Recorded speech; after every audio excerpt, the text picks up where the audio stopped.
Welcome.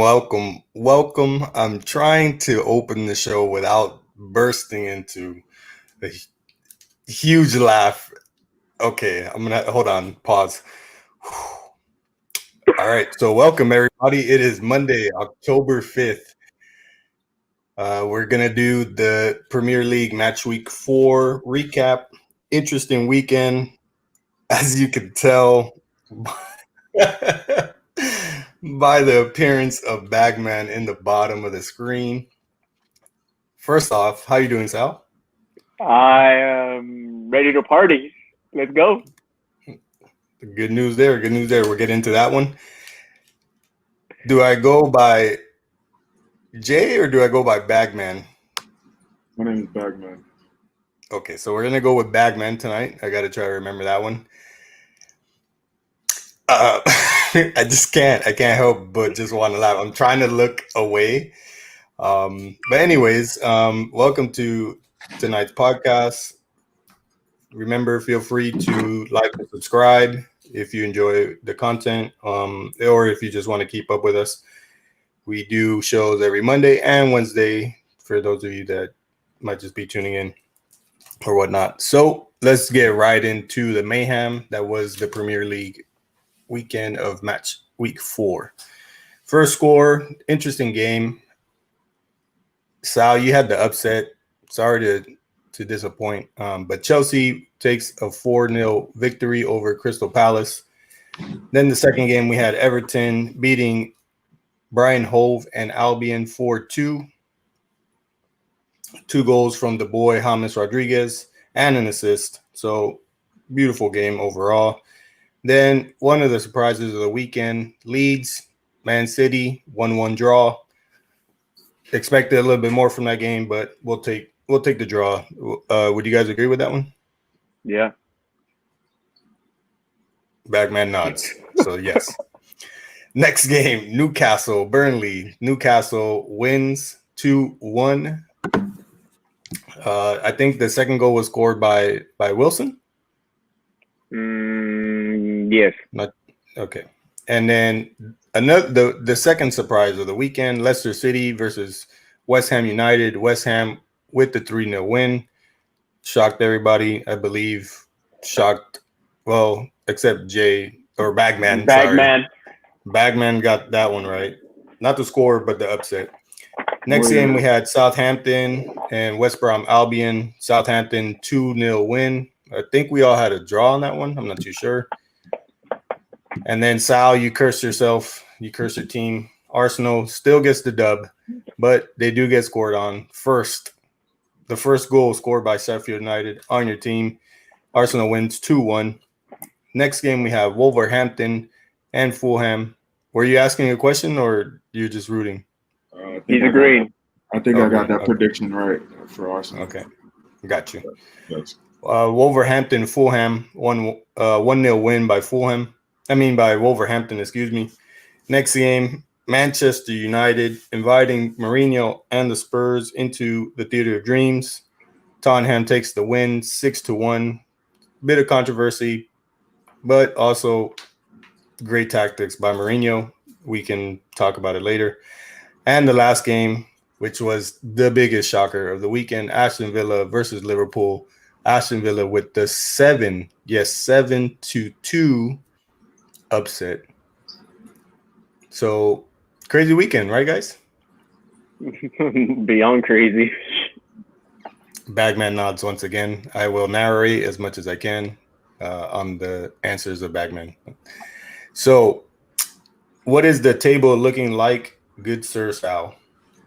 We have in first place Everton. In second place, surprisingly, Aston Villa, followed by Leicester City, Arsenal, Liverpool, Tottenham, and Chelsea. And then in relegation, we have Burnley, Sheffield United, and Fulham. And right above them, I will add West Brom and Albion and Manchester United. What spots are those? Those are 16, 17. Manchester United at 16 and Albion at 17. And in points, they are, give me a second. They are 1 point off the relegation each. Oh man. So raise your hand if you saw this being the table after 4 weeks. Yeah, I didn't think so. This is totally insane. I'm excited though as an Everton fan this season. Undefeated. James Rodriguez balling out. You know, I have no complaints. I will say the transfer deadline day was a little bit iffy, but maybe Carlo Ancelotti, knows what he's doing. So I'm gonna keep the faith, but it's still, in my view, still iffy. So as I just said, today was the transfer deadline day. No more transfers after today until the winter transfer season. When does that? Just regular, like January as always? Yeah. So until January, no teams can make any type of transfers. Unless you're like Man City or Barcelona and you like cheat the rules or something, but we'll see what happens. So what are any notable transfers that you guys saw throughout today and the deadline day? Manchester United made some huge signings today. Would you like to inform us there, Bagman? Sure.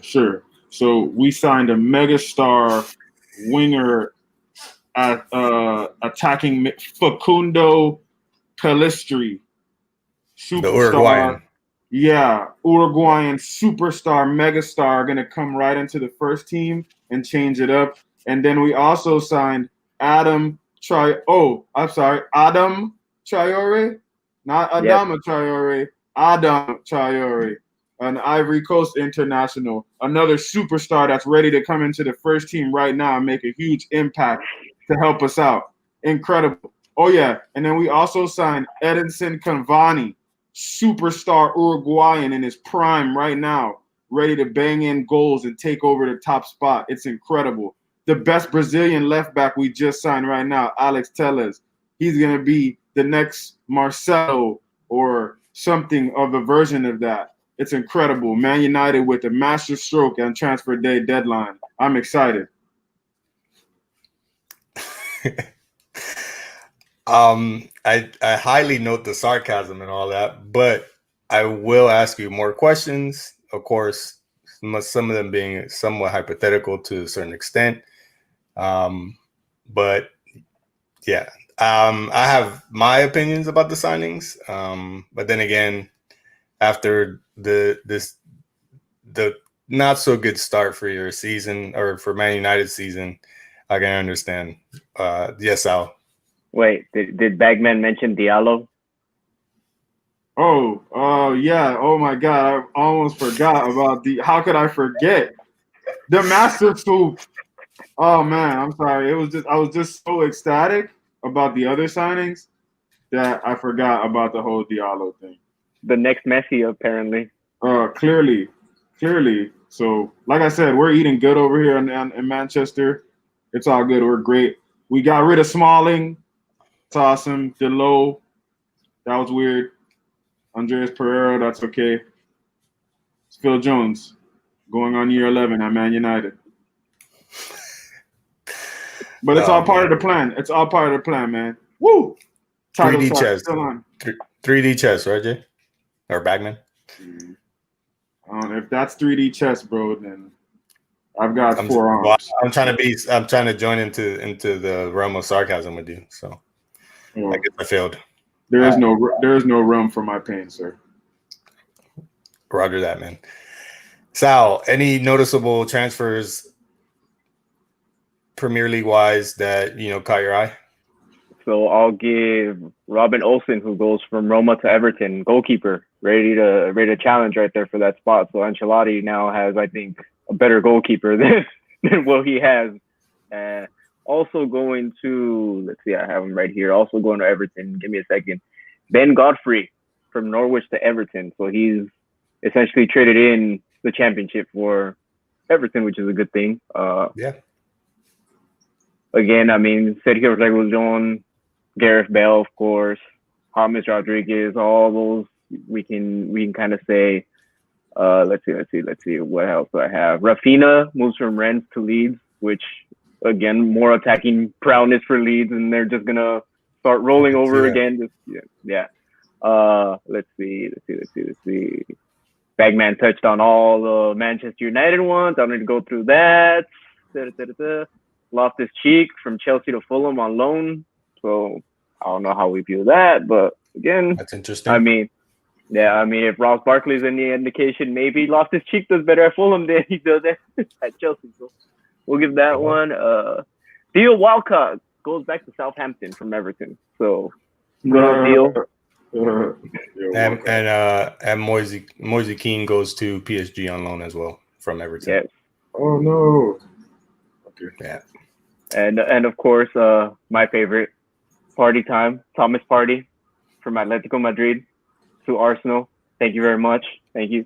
And on one note, the saddest one of them all, Gunnar Soros has left Arsenal. He has been removed from his spot. So, I mean, the last member of the Invincibles has gone. So, it's funny that you touch up on that because that was my first topic. How does Arsenal do that? Supposedly, it's due to basically trying to save on money, a financial move. They didn't think it was correct to pay him or somewhat. No. But yes, if you don't know who we're talking about, it is a picture that we used as a thumbnail for episode 21. So if you just want to scroll down the YouTube page, you'll see him. It's a nice fluffy dinosaur. And it was icon. Super cool. Yeah. So, I mean, they couldn't get rid of Kolasinac and kept Gunnar Soros, but I don't know what they were doing. I mean, Gunnar Soros provides more. He provides more than Kolasinac, okay? He was an invincible, people. He has a medal for that year. He's got a gold Premier League trophy. Who can say that, huh? Can anyone on Spurs say that? Yes, Bagman. They could have at least kept the costume and just had Ozil wear it. Hey, right there. Yep. Bagman, you're on a roll tonight. I'm loving it. At least Ozil earns his paycheck that way. Yeah. So there was a lot of good transfers, a lot of average transfers. One that we touched on the last show was Ross Barkley to Aston Villa. Kind of gave him a little bit of stick, but he thoroughly deserves it because what did he ever show at Chelsea? But his first game at Aston Villa, 7-2 thumping of the previous season champions. He had, I think it was like 89% pass accuracy, a goal. Should have had like 3 goals, to be honest, but his somewhat average play ends up showing up, in his finishing. So how do we rate that transfer a little bit better now after this past weekend's game? I said he would do better at a smaller club, so I'm going to give yes. Bagman says no. So 1 yes, 1 no. I say yeah. I thought he would offer something, even though he's not that great of a player. It's, like I said, an average transfer, and he played decently well. So, and I believe who's their goalie again? Watson? I mean, not their goalie, their striker. What's his name? Something Watson, I believe. Lemmy Watson. Lemmy Watson, as in Lemmy from Motorhead? I have no idea, man. I'm making up names. Who is your striker? Give me a second. But in other terms, yeah, you're right. It's Watkins. Yeah, you're right. Watkins or Watson? Watkins. Okay, Watkins. So I was saying Watson. But anyways, another transfer that looks good for Aston Villa is Martinez, the goalie that came over from Arsenal. Dude's doing pretty good. Had a great game against Liverpool, although they let up 2 goals, but overall, man played pretty well. So Aston Villa seems like maybe a team to look out for. I don't know how long it's going to last, but so far undefeated, something to talk about. But we'll get into some other topics. one topic that I actually ran across is it was like an article from Goal, I believe, and they were speaking to Jurgen Klopp's ex-assistant that left around April 2018. He said, and I quote, says he was the brain of the operation. So basically, he's calling Jurgen Klopp a fraud. He says that everywhere he went, he was the one basically that coached the team. It was just Jurgen that did the interviews, did the post game, interviews, all that good stuff. Basically, was out in the media while he literally coached the team. Does it sound to you like this could be somewhat true, or does it sound like some petty kind of move? Anybody? Saltiness, maybe. I don't know. I mean, we have yet to see. Where is he coaching now? Is he coaching anywhere? He's a sporting director at Dynamo Kiev, I believe. How are Dynamo Kiev doing? I just want to know. I'm not sure, but supposedly he had offers from top teams, and he's not going to accept an offer until Barcelona comes knocking on his door. So it's interesting. He thinks pretty highly of himself. So maybe he does have something, It's definitely interesting. We just need more time to really see, I guess.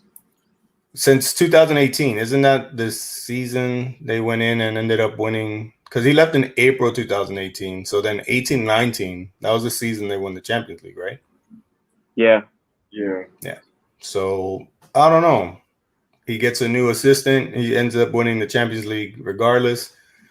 It's 50-50. So it's hard to tell, to be honest. I thought it was a little bit of saltiness by the way the whole article went. It just seemed like he was just trying to take claim for, Jurgen Klopp's success. He says he's just doesn't like being in front of the camera, so on and so forth. I don't know. I found it kind of weird. I just thought, I wanted to see if maybe I was a bit correct in believing that it was somewhat saltiness and not just, very accurate description. But do you think Jurgen Klopp is a good manager? You think he lacks anything? I don't know. I don't think he does. We'll go for Bagman. Yeah, what does he lack, Bagman? I don't know. I was just nodding. It just looking good for the camera. Yeah. Okay. Sure. So what were you saying, Sal? You don't believe he lacks anything?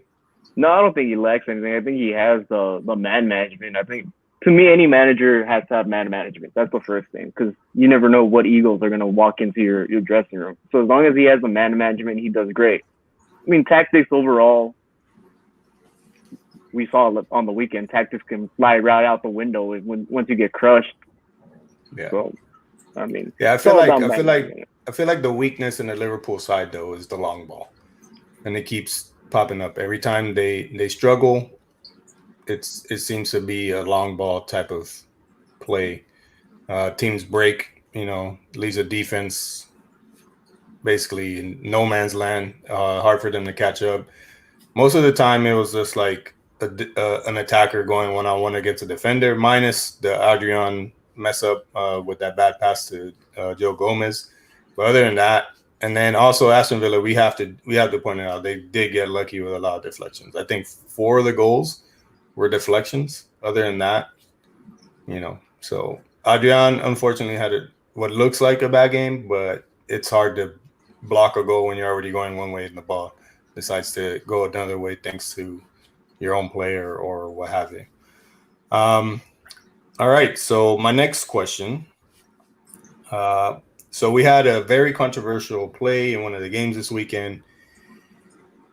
Interesting game from the jump. It's Man United Tottenham. 30 seconds into the game, Man United takes a lead. A little bit later, 1-1. A little bit later after that, 2-1. And then there's a corner being taken by Tottenham.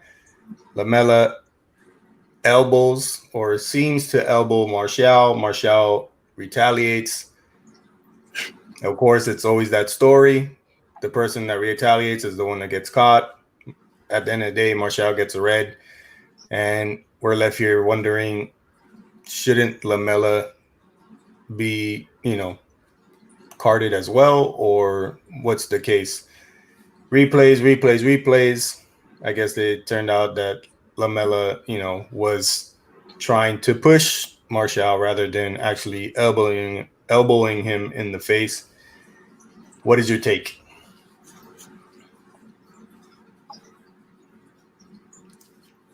Just a lot of head nodding going on right now. Oh, you want me to go? Anybody? Man, I don't know. I just think it's bullshit, but I can't. I don't know. I just think it's bullshit.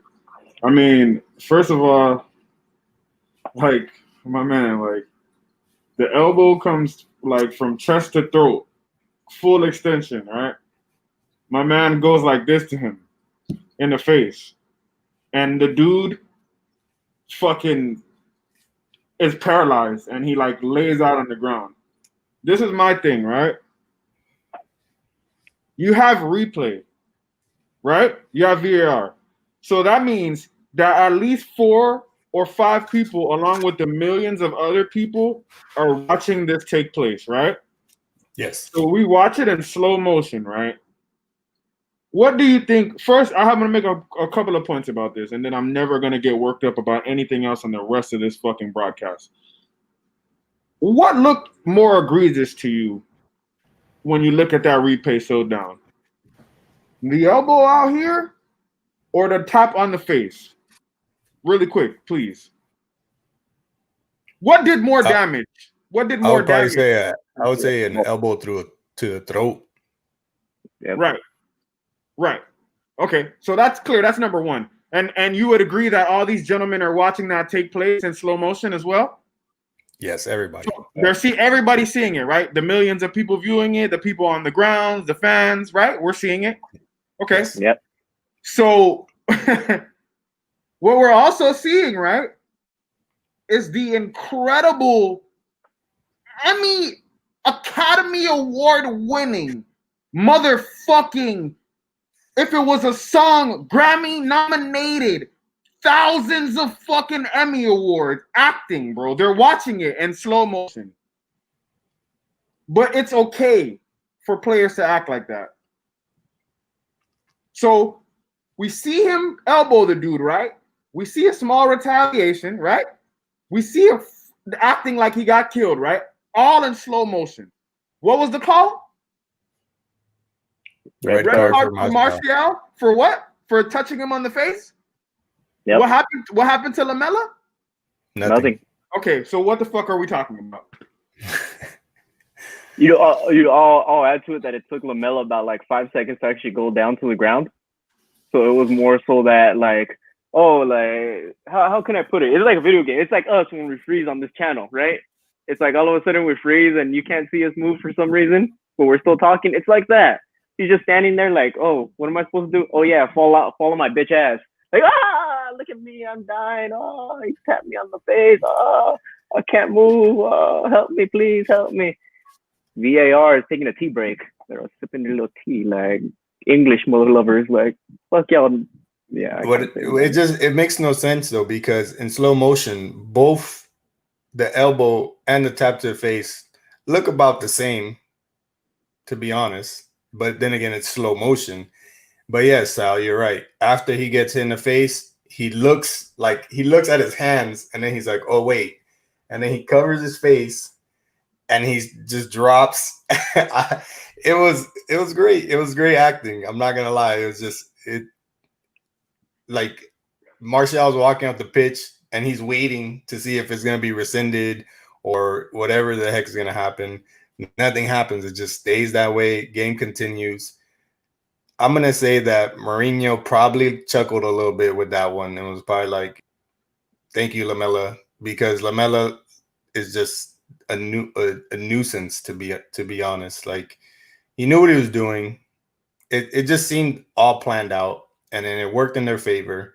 And then VAR again screws up, because if you're looking at it both in slow motion, yeah, I don't care. You don't really try to push somebody off like that because usually they have hands to chest. They're really close.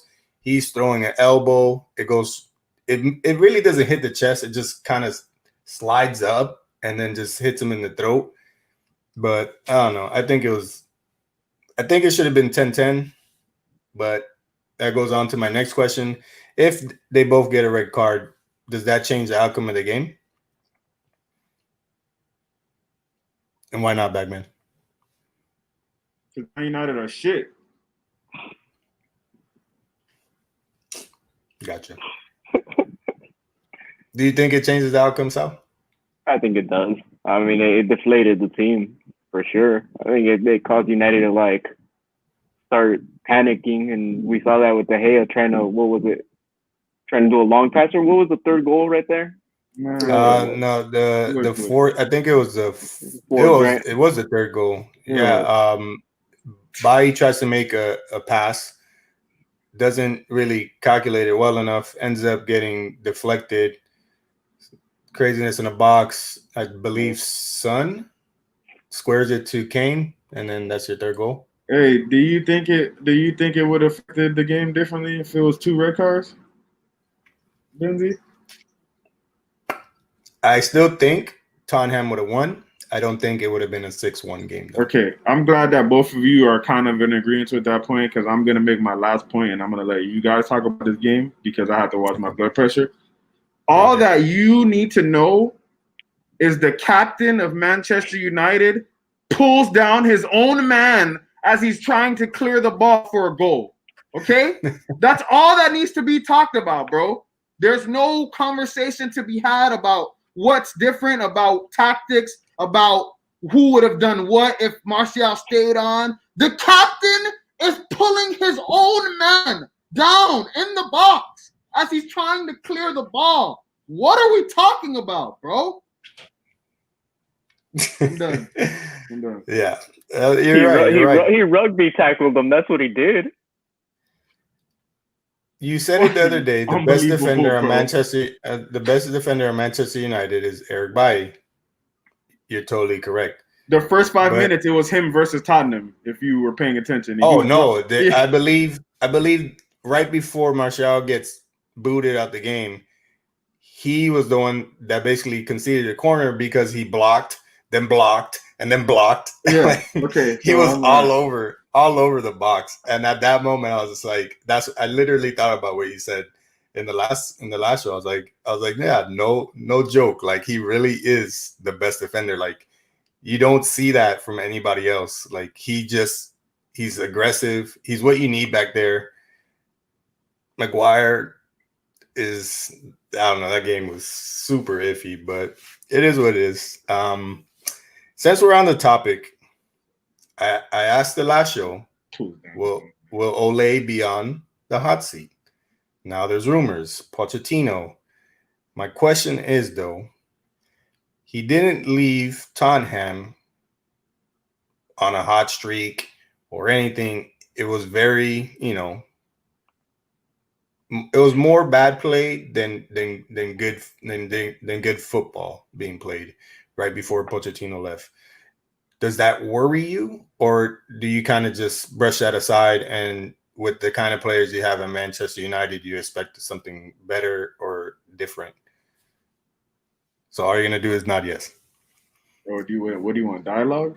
No, I was just wondering, like, if you don't want to expand it. Oh, that's no, fine. I'm just saying, like, no, like, I'm not worried about what happened at Tottenham at the end. And in the end of the day, that man took a small club that didn't want to spend any money to Champions League final. They're probably not going to win anything else. Or if they do win something, it won't be anything big. He's proven that he builds clubs in his image. And he's proven that to build clubs, he's proven to play young players. He's a good manager. Every good manager has rough times, you know what I'm saying? And he's proven that he's a good manager and a good club builder. I don't, you know what I'm saying? It's unfortunate for Ali. I feel bad for him. You know, I get he has a vision or whatnot, but the board doesn't give a fuck. So, I mean, unfortunately, this Pochettino shit was going to come back one way or another. So we'll see. Gotcha. Do you agree, Sal? Yeah, I agree. I mean, even if they don't back Pochettino at United, he still has better players than he did at Spurs, I think. So, I mean, if he's done it once at Spurs that had nothing, I'm sure he could do it at United and at least win a Europa League, right or wrong. I agree. He said win the Europa League. But my next question is that really what you want to aim for? No. Because if he wins the Europa League, you'd be like, all right, that's cool and all, but you got Tottenham to the Champions League finals, so why can't you get us there? Yeah, who is he winning Europa League with? Is that a shot? So? No, I mean, he's got the players to win a Europa League. I'm just saying that once you get into Champions League, it's a whole different story. I mean, with the teams that are on there, even the smaller clubs inside the Champions League, you can kind of look at it and say, I mean, you put a United against Salzburg. I'm sure Salzburg can run circles around United at this point. But Benzi, you see what this come to? You see what my life is? That now I'm just getting shots from an Arsenal fan, like, you know what I'm saying? Like nothing. And I just have to take it. You know what I'm saying? This is my life now, bro. All right. I apologize, man. But appreciate you, man. But serious question. You were sarcastic about the signings. Some of them I can agree with you. Yeah. It's a signing more based on a potential, not what you're going to get immediately. But you're probably going to not have Martial this coming up weekend, or actually after the international break. So my question is, right? Cavani, yes, he's up there in age. Ibra was up there in age, and Ibra did amazing things at Manchester United before his injury. You don't think you can expect somewhat of the same from Cavani? Oh, no. I apologize I don't apologize because I was being half serious when I was being sarcastic. Yeah, don't worry about it. No, I mean, I expect Cavani to do good. You know what I'm saying? I expect him to produce. I expect him to score goals, to give us that spark. He's a veteran. I've always liked him. He wore number 21. I thought he was a good goal scorer. I mean, I'm not mad at the signing at all, as well as Alex Telles. You know what I'm saying? Alex Telles is a great signing, I think. He's probably going to be underrated, which is good. I like that. Shaw's not good enough. We've been known that for a long time. But Cavani is a huge boost as far as we've got Igalo going out, and then Dan James was our other attacking option. So now we've got Greenwood, Martial, Rashford, and Edinson Cavani. That's a pretty good attacking, lineup either way. So Ali has different lineups as well. Traore, Palestri, those are good, very good signings for the future to bolster the academy or whatnot. That's fantastic. The problem is that we didn't freaking. I froze my own self because I wanted to. Yeah. I'm trying to, I have to pace myself because I'm trying to get your thoughts together. Not even that. It's just like I got to make sure I don't want to just blurt out a whole bunch of expletives. I want to be able to make y'all understand what I'm saying, right? It's that, bro. We had 3 months to sign our top targets, bro. Jadon Sancho was the top target. We knew about it in July. He should have been wrapped up in July. So it should have been wrapped up in July. Didn't make a bid. So officially, we've never bid for him. That's the official report that we never bid for Jadon Sancho, or we bid and they didn't accept it because we never met the asking price. Dude's personal terms were agreed, ready to come. Woodward doesn't make the move. Pulls out of the regular loan deal, whatever. We got Tellers now, so that's straight. It's just the freaking nonsense, bro, that we watched our rivals strengthen time and time again, bro. Everton have the money to compete now, man. We're going to fall behind these teams with this money now. Look at Everton. Look at the moves that Everton made. The biggest signing that Everton has made in the freaking last, 5 years is Carlo Ancelotti. And they're giving Carlo Ancelotti the freaking keys, and he's about to build something there. And if we don't freaking be careful, we're going to fall behind teams like that. Look at Arsenal. Look at the intent Arsenal have put forward behind Arteta's plan about they gave Arteta that season. What's my man's a Good Evening get fired midway through last season, right? Good Evening? Yeah, Unai Emery, yeah. Right. And so they saw enough from Arteta to finish out that season to go in. And this is fucking Stan Kroenke I'm talking about here. Like, you know, this asshole's right up there with the Glazers. Nothing surpassed the Glazers, but I mean, he's definitely at their dinner parties. Stan Kroenke's definitely there. And these people are freaking, they see Arteta, they're like, yo, all right, this guy has a plan. We're going to get him Nicola Pepe. We're going to re-sign Aubameyang. We're going to get in Thomas Partey. You know what I'm saying? We're going to get these guys because this is what this guy is going to do. We're going to follow his vision. You know what I'm saying? Ollie is just a guy out there. Ollie's talked several times about needing to bolster the squad and transferring in. And the last week, he's like, yeah, we've got a big squad. I'm happy with the players I have. You know, puppet shit. Well, things he has to say because they're his bosses. You know what I'm saying? He's not going to be like, yeah, well, fuck the Glazers. They're not giving me what I need. You know, they could suck their mom and all this shit. You know what I'm saying? He's not going to say that. So once you start talking like that, you already know. So the sting is already taken out of us, bro. You know what I'm saying? Alex Telles, we can't even get hype about Alex Telles, Cavani, Van de Beek. You know what I'm saying? I already forgot about Van de Beek. You know why? Because we're forcing an unfit Pogba into a team. You know what I'm saying? We run the same bomba clot system with no adjustments whatsoever.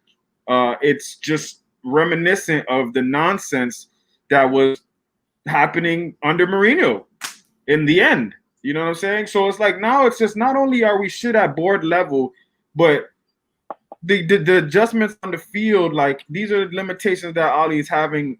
It's just all right, I'm done. I'm sorry. Just really, you can answer yes or no on this one. Do you kind let me see how I can word this one. All right, you said Ollie's a puppet, right? I mean I didn't say he was a puppet. I said I know what you mean. I know what you mean. Puppet behavior. Yeah, I know what you mean. Yeah. Do you think that ruffles the feathers of the fan base sometimes? Like, would you kind of want your manager to be a little bit more expressive rather than just obeying or just, you know, following the lines, I guess? Like not following the lines, like basically just following the rules. Yeah, like being like. It's a catch-22 with it, bro, because like people want him to be like they want him to call out the Glazers. You know what I'm saying? They want him to say, "Oh, we need to spend. The Glazers aren't doing anything." But bro, I mean, can you go to your job right now and be like, "Yo," and your job had media day, and the media came to you, and can you go to your job? Hey, my boss is not getting me the things that I need to succeed, and frankly, I'm fed up because I've been waiting on the things that I need that he promised me, and he's not giving it to me. Can you do that at your job? Publicly out your boss. Can you do it? Your employer. Can you publicly out him and not suffer repercussions? Tell me right now. You cannot. Yeah, you cannot. I can. Well, yeah. You know what I'm saying? Sal, you're different. You're living in 2072, man. We're all behind you. So what I'm saying is that he's just, bro. What is he gonna do, bro? Like he's already come out and said we need to bolster the squad before. All you have to do is go back and talk about how he says we need to do this, we need to do that. Our rivals are doing this. We also need to do that. But now you see him like, oh, I'm good. Hey, the club? It's being run perfectly. Everybody. Yeah, he basically backtracked everything he said. Sal has something. He's been having something for a while. Wait. So here, my question is this: they had players that other teams wanted, right? Why couldn't those players have been sold or put on loan way earlier, had the money, and then use that money for Sancho or even something better or something else? I mean, that's where my mind is going. Like, what the hell, you know? I mean, you have all these. I mean, it's there. I mean, you have players that you can basically get rid of somehow, use that money, whatever money it can be, and just add to it. But my mind just can't seem to grasp what's going on. And you wait till this long. You're not even a fan of the club, and it stresses you out. So imagine me, bro. It's ridiculous. It's freaking a joke. All right, so we'll stop stressing you. It's a joke. Because we can go on. I feel like we can go on for. Stop stressing me, bro. I'm on freaking live on YouTube with a bag on my head for over 40-something minutes, bro. It doesn't get more stress than this.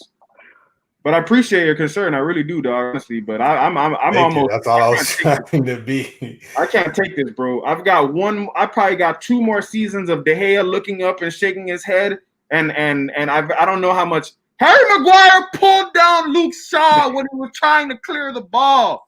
Holy, bro! All right. Oh man. So continue on with transfers and deadline day and all that stuff. Everton loan Keane and Walcott, but they did. You said they made a goalie pickup, and what else was that, Sal? Robin Olsen and a attacking midfielder striker. Okay. Forget his name. What's his name? Ben Godfrey. There you go. Okay. Oh, from Norwich, right? Yeah. So my question was going to be: is a chance that the title for Everton ruined? But it seems like they made the right pickups. Can we see? I believe the next game Everton have is against Liverpool. If they beat Liverpool, realistically, what are we looking at Everton finishing or possibly finishing the season at? I don't know, man. Top four.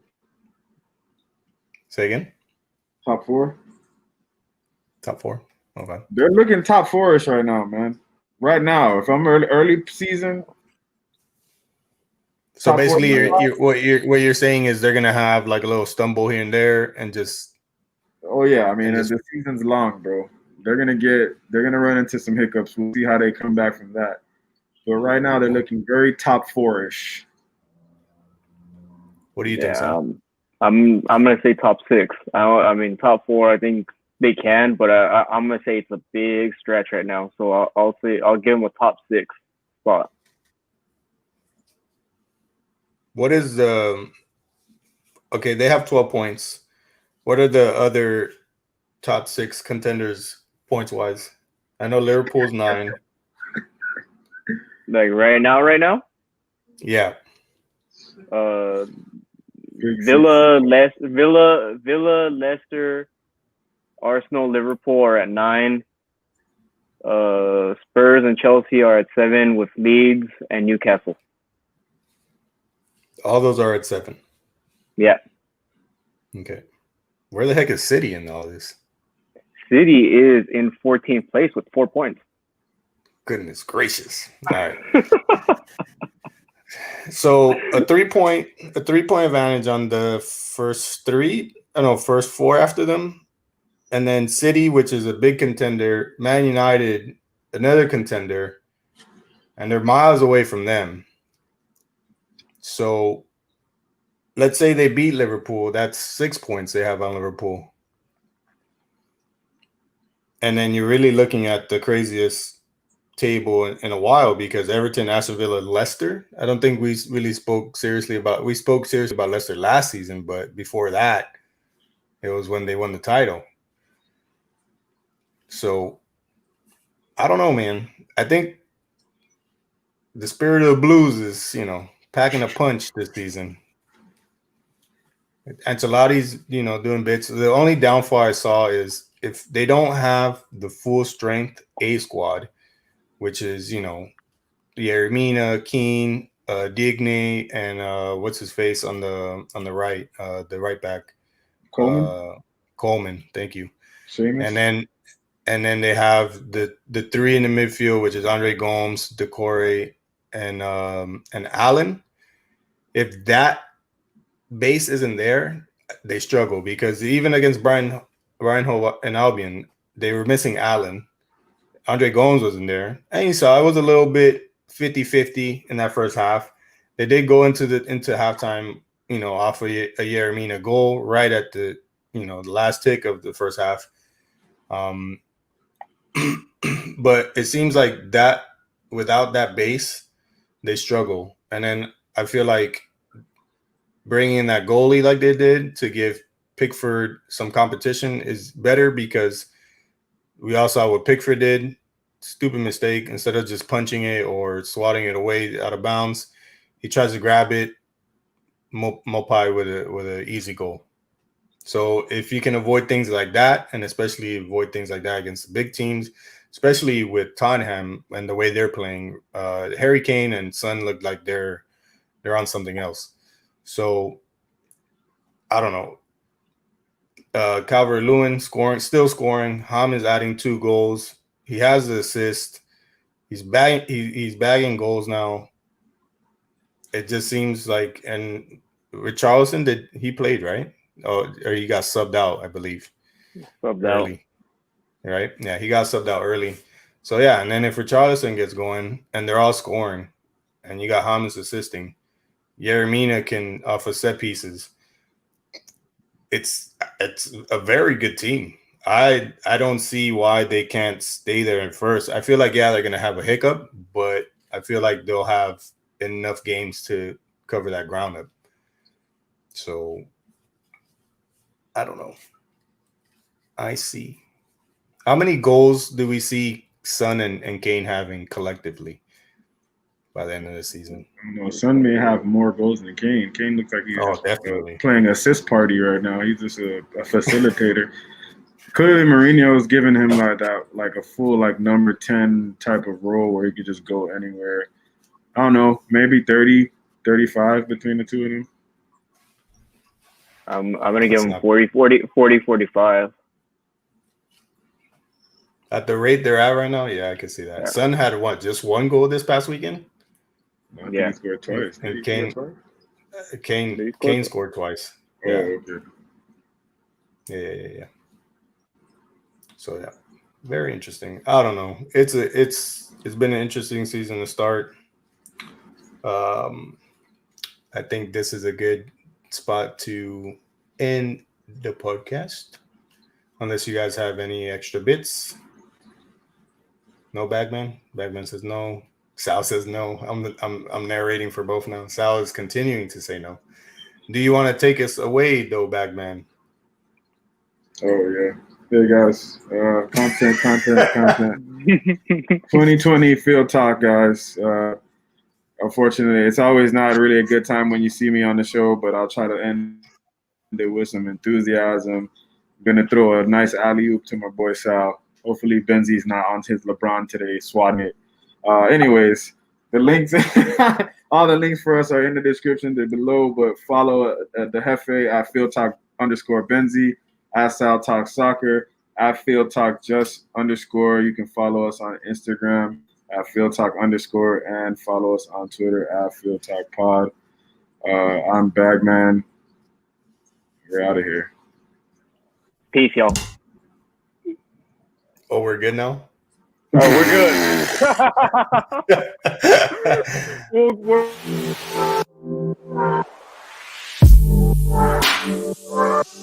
good.